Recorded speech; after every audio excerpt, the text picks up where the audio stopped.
What's going on, guys? The SSN back again with another video. Thank you so much for stopping by. I hope you're having a great day, and welcome to our second mock draft of the channel.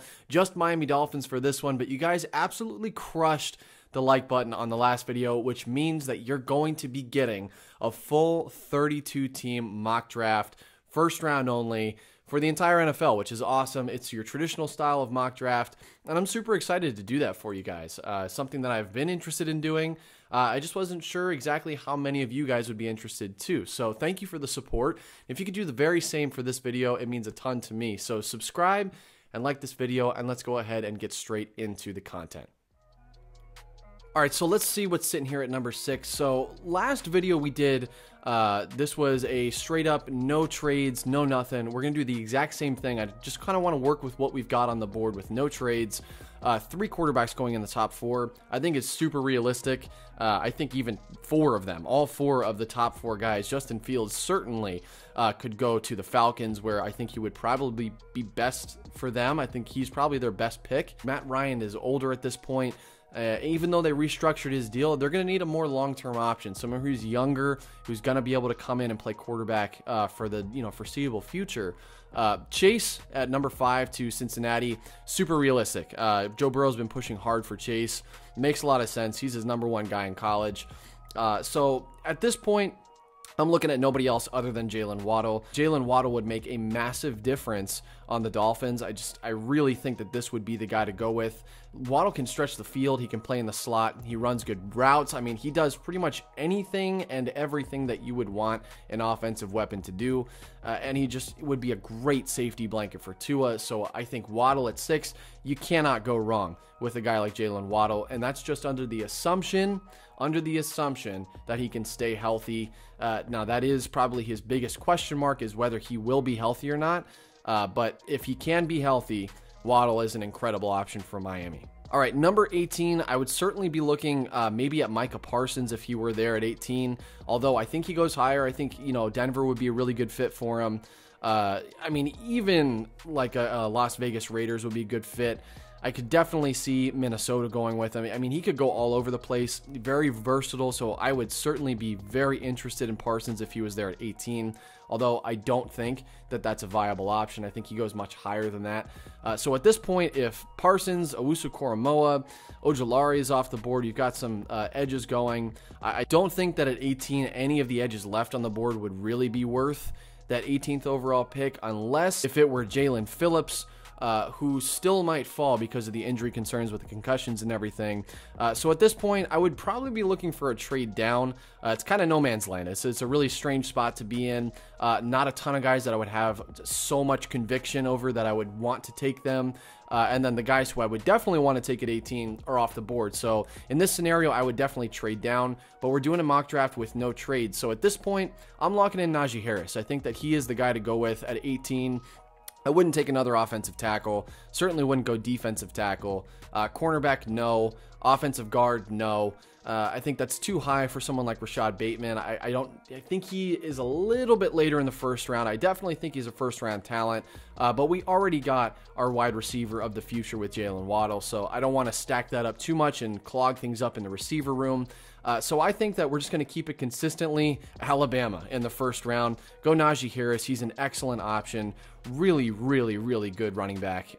Definitely one in the class. In my opinion, I don't think that any of the other guys even touch where Najee Harris is. He's big, he's strong, he's fast, he's agile. He'll run you over. He can go in and out of the tackles. I think he's really, really good, and I would be happy with Najee Harris at 18. At 36, there are some guys that we could take. Rousseau, I don't think falls all the way to 36 with the super high potential, the athletic upside that he has. I just really think that he just needs some coaching, and if he gets that coaching and he learns to be a little bit more technical with his pass rush and how to take the best angles, this is a guy who could dominate in the NFL, especially with his size. He's like 6'5", 250 pounds, 260, massive, fast, long, great reach. He's just super athletic. So I don't think he goes all the way to 36.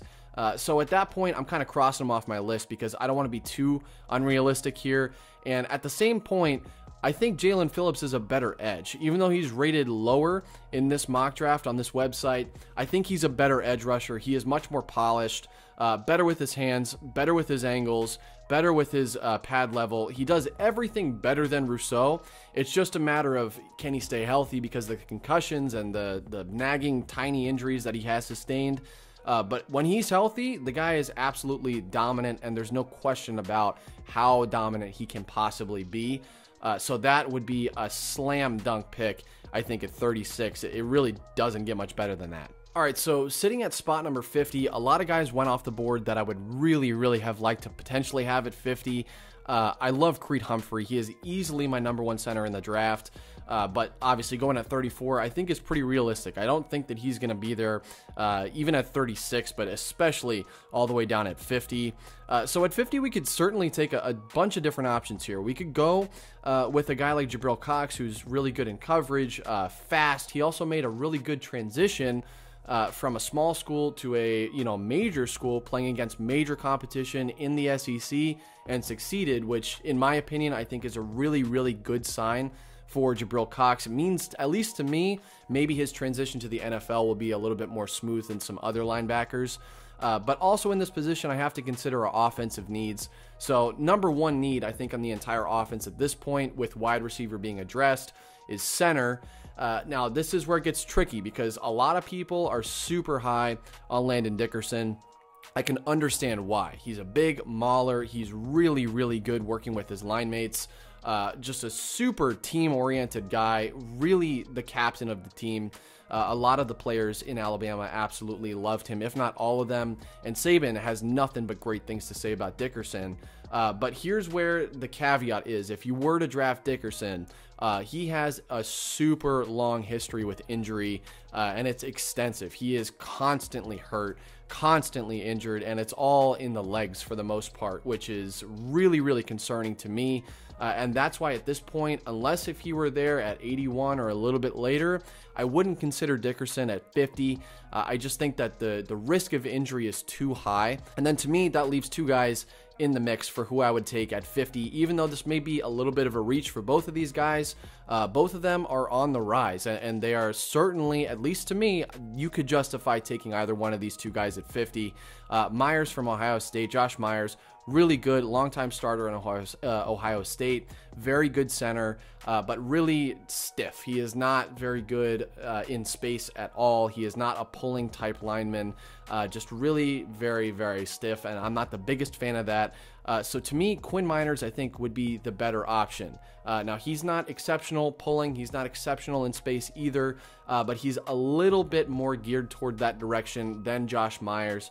And to me, Meinerz, I like him. He's very hard-nosed, absolutely levels guys in the second level of defense. When he gets past the first wave and he gets into the linebackers and the secondary, he absolutely crushes guys, which I really like. I love that in a center. So he would just add that different dynamic of just a big mean dude in the smack dab in the middle of the line, which I love. So Quinn Meinerz would be my pick here at number 50. I think he's a beast. You really don't lose anything by drafting a guy like that, and he can learn behind what we have at center now in Matt Skura. I think that's a great option for Miami. All right, number 81. This is one of my favorite players in the entire draft. I haven't talked about him a ton, but I have been super high on Andre Cisco for a while. Andre Cisco does absolutely everything and anything that you could want a safety to do. I'll give you guys a second if you want to pause at this point in the video so you can read over the positives, the negatives, and the analysis of him. But this dude was absolutely crazy explosive in Syracuse. The one thing is he's got injury concern. He tore his ACL. He had surgery in October. He's kind of on the up, trying to recover from that. And Cisco is one of those guys that I'd be willing to take that risk on because of how dynamic he is as a playmaker defensively. He can cover great. He plays in the box. He plays in the slot. He hits hard. I really like that about him. Is he hits super hard. he is always in the play, and that's something that I love about him. It's just the injury. The injury will be the only thing holding me back from taking a really serious look at him at 80 or 81, excuse me. But this is a guy, like I said, I would be willing to potentially overlook the concern of the injuries if that means that I can get my hands on a guy who right now is already very developed. And if he can stay healthy, you can develop him more and make him phenomenal in the NFL. So Andre Cisco is my pick at 81. All right, so at 156, I'm looking for a little bit more depth offensively. Whop Philyor, I'm pretty sure I'm saying that right.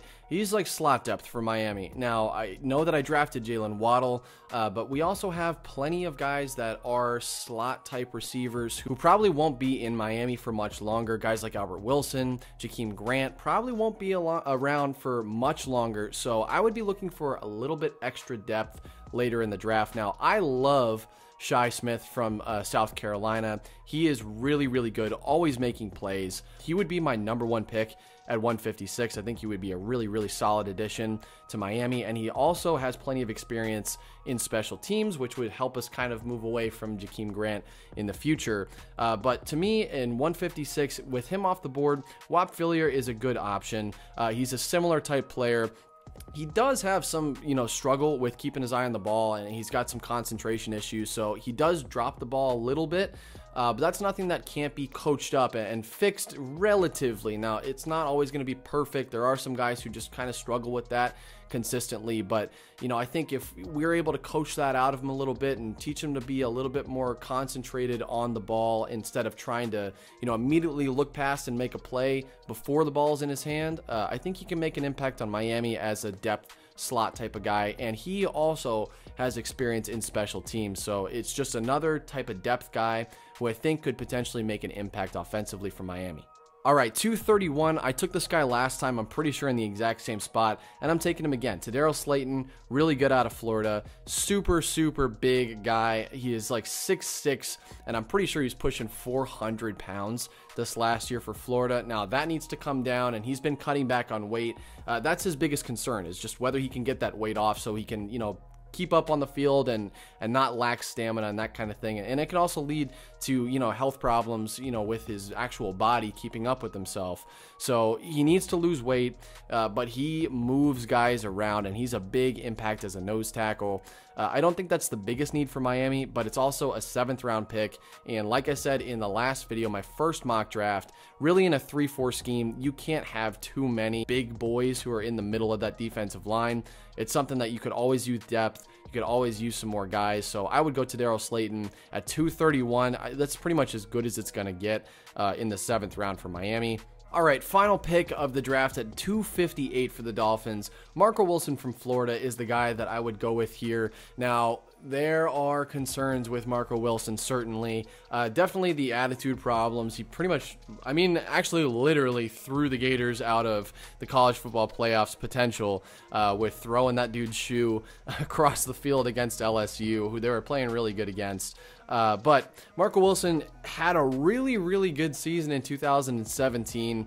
He's a guy who has plenty of potential, who can line up all over the field, who's good in slot, good in zone as well. So I think he's got potential. It's just a matter of whether we can coach him up and really try to get his game more consistent, and then also, work on the attitude issues and the stupid things that he does on the field. But this is a guy who has potential to make an impact in the future for Miami, at the very least in special teams, but he could certainly see the field at some point. So that rounds out our draft. We have Jalen Waddle at number 6, Najee Harris at 18, Jalen Phillips at 36, Quinn Miners at 50, Andre Cisco at 81, Whop Philyor, I don't know how to pronounce that name, at 156, Daryl Slayton at 231, and Marco Wilson rounding it out at 258. So thank you guys so much for stopping by. Let me know what you think of this draft. Let me know what you would do different. Let me know what you liked. All of those things, leave that down in the comment section down below. Also, guys, like I said before, if you could subscribe and like this video, those two things help me out so much, and I always appreciate it. So I thank you in advance for your support, and I will catch you guys very soon with another video. Thank you so much for stopping by, guys. Have an awesome night. I'll see you soon, and as always, fins up.